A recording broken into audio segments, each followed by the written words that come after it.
বন্ধুরা, happy new year 2025-এ নতুন বছর সকলকে স্বাগত জানাই। আমরা দেখুন নতুন একটা ইউটিউব চ্যানেল খোলার চেষ্টা করছি। আপনাদের সকলের সহযোগিতা এবং সমর্থন একান্তে কাম্য করি। আমরা প্রকৃতির বিষয় নিয়ে সকলের সামনে তুলে ধরবো। আজ আমরা ছোট্ট প্রকৃতির একটা বিষয় নিয়ে আপনাদের সামনে নিয়ে এসেছি, সেটা হচ্ছে ছাতিম গাছ, যেটা আমার পিছনেই দেখতে পাচ্ছেন গাছটিকে। এটা পশ্চিমবঙ্গের জাতীয় বৃক্ষ হিসাবে ধরা হয়। এই ছাতিম গাছের অনেক গুণাবলী রয়েছে, আদিমকাল থেকে চলে আসছে, সেটা আমাদের এখানে বর্তমানে রয়েছে। ছাতিম গাছের ছাল এবং পাতা যদি ভিজিয়ে রাখা হয়, সেই ভিজানো জল যদি খাওয়া হয়, সেটা পেটের নানা রকম অসুখ ঠিক করে। এছাড়াও ছাতিম গাছের যে ছাল এবং শুকনো ডাল ঘরে যদি পুরানো হয়, সে ধোঁয়া দেওয়া হয়, সেই ধোঁয়া থেকে মশা এবং ক্ষতিকারক কীটনাশক ঘর থেকে দূরে পালিয়ে যায়। তাই সকলে এসব গাছগুলোকে রক্ষণাবেক্ষণ করুন আর প্রকৃতির সাথে থাকুন, সুস্থ থাকুন, ভালো থাকুন। বন্ধুগণ, যে আমরা আবার ফিরে এসেছি, যে ছাতিম গাছের গুণাবলী সম্পর্কে আমরা আলোচনা করছিলাম, সেই সম্পর্কে আরও দু চার কথা বলবো। আমরা পুরো একটা ছাতিম বৃক্ষকে দেখানোর চেষ্টা করবো। এই যে ছাতিম গাছটা দেখছেন, যে এর বালকুল বা ছালগুলো দেখুন ফেটে ফেটে যায়, অনেকটা দেখতে আকাশমণি বা সোনাঝুরি গাছের মতো।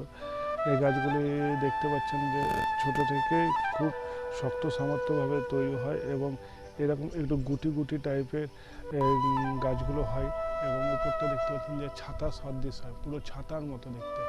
যদি নিম্নচাপ বা হালকা বৃষ্টির মধ্যে দিয়ে আগেকার দিনে প্রাচীনকালে বা এখনকার বর্তমানে অনেক জীবজন্তু পশু পাখিরা আমরাও অনেকে দেখবেন যে আশ্রয়স্থল খোঁজার জন্য এই ছাতিম গাছের তলায় এসে বসে থাকি। এবং ছাতিম গাছটা গ্রীষ্মকালে খুব সুন্দর ছায়া প্রদানকারী গাছ হিসাবেও কাজ করে এবং ছাতিম গাছটা প্রাচীন কাল থেকে আমাদের দেশে রয়েছে আর পশ্চিমবঙ্গের জাতীয় বৃক্ষ হিসেবে ধরা হয়। এবং ছাতিম গাছের যে এই সরু সরু দেখতে পাচ্ছেন যে চুলের মতো জিনিসগুলি, এগুলি আসলে ছাতিমের বীজপত্র। এটা এখন বর্তমানে রয়েছে, এটা কাঁচা অবস্থায়। এটা যদি আমরা ভেঙে দেওয়ার পর দেখতে পাবেন যে